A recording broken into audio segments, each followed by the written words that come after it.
Breaking news చూస్తున్నాం. మహిళను వేధించి అడ్డంగా దొరికిపోయిన అనంతపూర్ జైలర్ సుబ్బారెడ్డి కేసు తెలుగు రాష్ట్రాల్లో సంచలనంగా మారింది. ఈ కేసును విచారిస్తున్న పోలీసులు ఆయనకు మరోసారి నోటీసులు ఇవ్వనున్నారు. ఆయన విచారించిన తర్వాత ఛార్జ్ షీట్ ఫైల్ చేయడానికి రెడీ అవుతున్నారు. విశాఖకు చెందిన మహిళకు ఫేస్బుక్ లో ఫ్రెండ్ రిక్వెస్ట్ పెట్టాడు సుబ్బారెడ్డి. ఆమె యాక్సెప్ట్ చేసిన తర్వాత న్యూడ్ వీడియో కాల్ చేయాలని వేధింపులకు గురిచేశాడు. సుబ్బారెడ్డి వేధింపులు భరించలేక బాధితురాలు విశాఖ సీసీపీ ఫిర్యాదు చేసింది. మహిళ ఫిర్యాదుతో సుబ్బారెడ్డిని అరెస్టు చేయడానికి విశాఖ పోలీసులు అనంతపురం వెళ్లారు. అయితే ఈ విషయం తెలుసుకున్న ఆయన అప్పటికే పరారయ్యాడు. ఆ తర్వాత ముందస్తు బెయిల్ తీసుకుని విశాఖ సిపిని కలిశాడు. ఇక విచారణకు రావాలని పోలీసులు ఆయనకు ఇవాళ రేపో నోటీసులు పంపిస్తారు. ఈ విచారణలో సుబ్బారెడ్డి ఏం చెప్తాడనేది ఆసక్తికరంగా మారింది.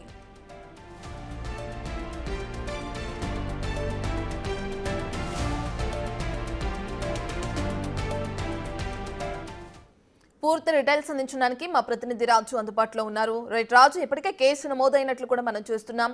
నోటీసులు జారీ చేసే అవకాశం కనిపిస్తుంది విచారణకు హాజరవ్వాలని ఇవాళ రేపు. మరి నోటీసులు ఎటువంటి అంశాలను పేర్కొన్నారు? డీటెయిల్స్ ఏ విధంగా ఉన్నాయి? అనంతపురంలో జైలర్గా పనిచేస్తున్నటువంటి సుబ్బారెడ్డి విశాఖకు సంబంధించినటువంటి ఒక మహిళకు అసభ్యకరమైనటువంటి వీడియో కాల్ చేయడం, ముఖ్యంగా యూనిఫామ్లో ఉండి జైలర్గా పనిచేస్తున్నటువంటి సుబ్బారెడ్డి యూనిఫామ్లో ఉండి ఫ్రెండ్ రిక్వెస్ట్ యాక్సెప్ట్ చేసిన తర్వాత ఆ వీడియో కాల్స్లో మాట్లాడడం చేస్తున్నటువంటిది అయితే ఉంది. గత 6 సంవత్సరాలుగా అవి ఫ్రెండ్ రిక్వెస్ట్లు కంటిన్యూగా పెడుతూనే ఉన్నాడు. అయితే కంటిన్యూగా వస్తున్నటువంటి ఫ్రెండ్ రిక్వెస్ట్లకి కొన్నిసార్లు రిజెక్ట్ చేసినటువంటి పరిస్థితి అయితే ఉంది. అయితే తన భర్తకు కూడా వరుసగా ఫ్రెండ్ రిక్వెస్ట్లు పెడుతున్నారు, రకరకాల మెసేజ్లు వస్తున్నాయని చెప్పినటువంటి నేపథ్యంలో సుబ్బారెడ్డికి ఫ్రెండ్ రిక్వెస్ట్ యాక్సెప్ట్ చేసిన తర్వాత అతను ఫోన్ నెంబర్ తెలియడం, ఆ ఫోన్ నెంబర్కి ఆ మహిళ భర్త కాల్ చేసి వార్నింగ్ కూడా ఇచ్చినటువంటిది అయితే ఉంది. అయితే గత కొంతకాలంగా చాలా నిశ్శబ్దంగా ఉన్నటువంటి సుబ్బారెడ్డి గత నెల 25వ తేదీన ముఖ్యంగా మహిళకు కాల్ చేశాడు. వీడియో కాల్ చేసి తను న్యూడ్గా ఉన్నటువంటి బట్టలు విప్పి కొన్ని వీడియోని రికార్డ్ చేసి ఆ వీడియోని ఆ మహిళకి పంపి, నువ్వు కూడా ఇదే విధంగా న్యూడ్గా నాకు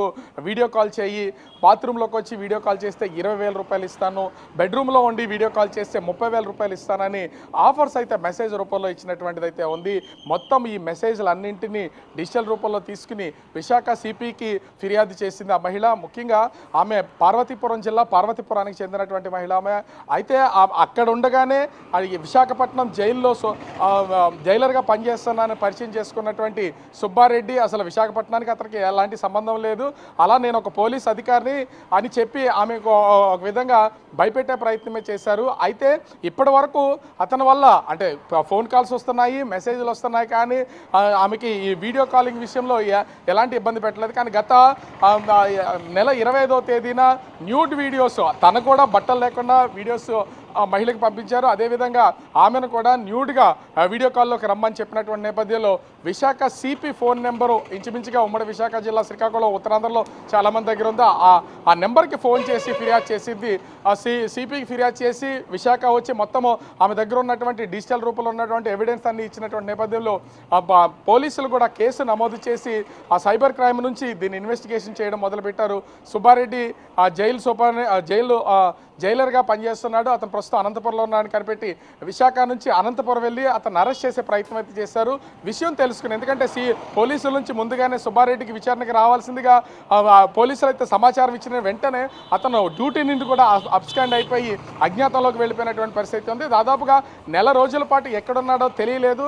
నెల రోజుల తర్వాత మహిళా కోర్టులో అతను యాంటిసిపేటరీ బెయిల్ తీసుకుని 9వ తేదీన విశాఖ సిపి ముందు హాజరైనటువంటి పరిస్థితి ఉంది. అయితే మరొకసారి యాంటిసిపేటరీ బెయిల్ వచ్చినా కూడా మరొకసారి సుబ్బారెడ్డిని విచారణకి పిలుస్తామని సిపి అయితే చెప్తున్నటువంటి పరిస్థితి అయితే ఉంది. ఖచ్చితంగా దీన్ని విచారణ చేస్తాం, ఎట్టి పరిస్థితుల్లో మహిళలను వేధింపులకు గురి చేస్తే ఆక్షేపించే ప్రసక్తే లేదు, చర్యలు చేపడతామని సిపి అయితే చెప్తున్నారు.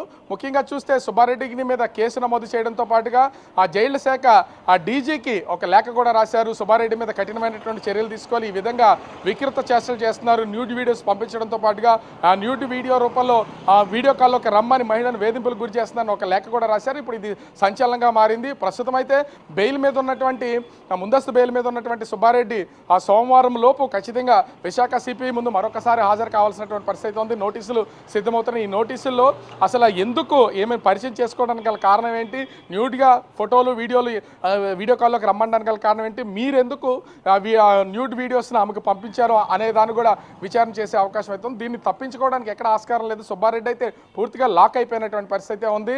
సుబ్బారెడ్డిని విచారణ చేసిన తర్వాత ఛార్జ్షీట్ ఫైల్ చేసి అతని మీద కఠినమైన చర్యలు అంటే చట్టపరంగా తీసుకోవడంతో పాటుగా ప్రభుత్వ పరంగా ముఖ్యంగా జైళ్ల శాఖ నుంచి అతని ఉద్యోగ విషయంలో కూడా కఠినమైనటువంటి చర్యలు తీసుకోవాలని విశాఖ సిపి జైలు డీజీని కోరినటువంటి పరిస్థితి ఉంది. రెండు వైపుల నుంచి కూడా ఇప్పుడు ఆ శిక్షకి గురైనటువంటి పరిస్థితి సుబ్బారెడ్డికి కనిపిస్తూ ఉంది. Ratna. Right, thank you Raju.